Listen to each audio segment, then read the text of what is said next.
A ver, todos los días hablamos de mis cosas, ¿no? Mi casa, mi teléfono, mi ropa.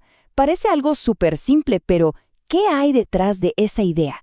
¿Qué dice la ley sobre qué es ser dueño? Bueno, hoy vamos a meternos de lleno en eso, a desarmar el concepto para entenderlo de verdad.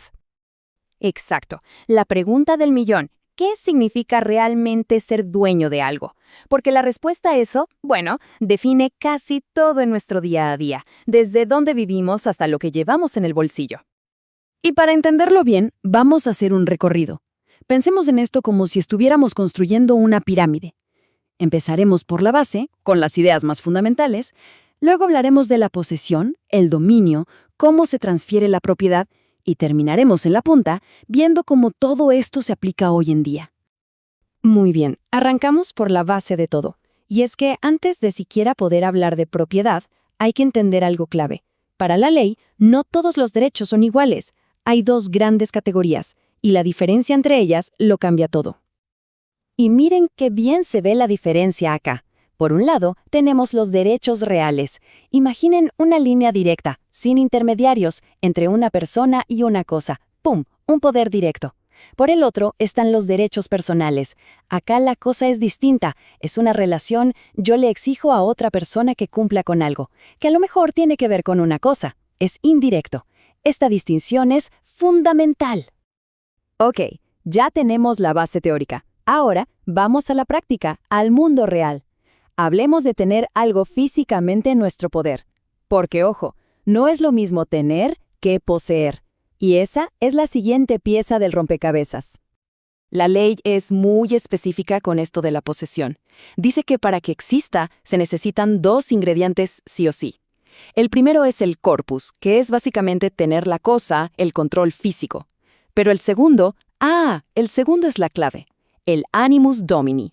Una palabra en latín que significa ni más ni menos que la intención de actuar como si una fuese la dueña. Entonces todo se reduce a la cabeza, a la intención. El poseedor se comporta como el dueño, crea o no que lo es legalmente, actúa como tal. En cambio, el tenedor, piensen en alguien que alquila un departamento, tiene el corpus, o sea, vive ahí, usa las cosas, pero reconoce todo el tiempo que hay otra persona que es la dueña. Esa es la gran diferencia.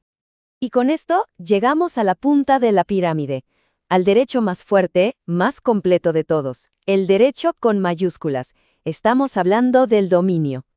Hay una jurista, Mariani de Vidal, que lo define perfecto. Dice que el dominio es el señorío más amplio que una persona puede tener sobre una cosa. O sea, es el poder total. Es lo que la mayoría de la gente piensa cuando dice, esto es mío. Y lo que hace tan poderoso al dominio son estas tres características. Primero, es absoluto. La persona dueña puede hacer prácticamente lo que quiera con la cosa, usarla, disfrutarla, venderla. Segundo, es exclusivo. No puede haber dos dueños con el 100% del dominio al mismo tiempo. Y tercero, es perpetuo. No se pierde porque pase el tiempo o porque no se use. Es un derecho hecho para durar. Bueno, ya entendemos qué es el dominio, el derecho máximo. La pregunta ahora es, ¿cómo se consigue? ¿Y cómo se pierde? Vamos a ver el ciclo de vida de la propiedad. La ley nos da varias rutas para llegar al dominio. Una es la apropiación, básicamente tomar algo que no tiene dueño. Pensemos en pescar un pez en el mar. Otra, y la más común, es la tradición, es la entrega de la cosa. Cuando alguien compra un auto y le dan las llaves, eso es la tradición. Y hay una tercera, súper interesante, que es la prescripción o usucapión. Es cuando alguien posee algo por mucho, mucho tiempo, 10 o 20 años según el caso, y la ley termina por reconocerle como dueña, incluso si no lo era al principio. Perfecto. Ya vimos toda la teoría, los conceptos clásicos. Ahora, lo interesante es ver cómo todo esto, que suena un poco antiguo, se aplica a cosas súper modernas, como los barrios privados, los shoppings, lo que la ley llama conjuntos inmobiliarios. Por ejemplo, los clubes de campo o barrios cerrados empezaron como lugares para el fin de semana, pero hoy son la residencia de muchísima gente. Y ahí se da algo particular.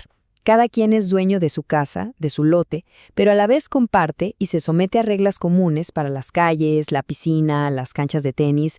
Es una mezcla de propiedad privada con vida comunitaria. Otro ejemplo, quizás menos común, pero que funciona igual, son los cementerios privados. Acá lo que se adquiere es un derecho real sobre un espacio muy específico, una parcela dentro de un complejo enorme que tiene una administración y reglas para todos. Es otra forma de propiedad compartida. Y aunque no lo parezca, un centro comercial también entra en esta categoría. Hay un único dueño del edificio entero, del gran inmueble, pero este le alquila los locales a un montón de marcas. Entonces, se combina el dominio del dueño general con los derechos de cada local, creando un ecosistema donde todos comparten el espacio bajo ciertas reglas. Y con esto llegamos al final de nuestro recorrido. Lo que vimos es que la propiedad no es algo tan simple como parece. No es solo tener algo. Es una construcción social y legal, un conjunto de reglas que hemos creado. Y eso nos deja pensando, ¿no? Si las reglas las creamos nosotros y nuestra sociedad cambia constantemente, ¿cómo será el concepto de ser dueño en el futuro? ¿Qué otras formas de propiedad compartida o de uso podrían aparecer?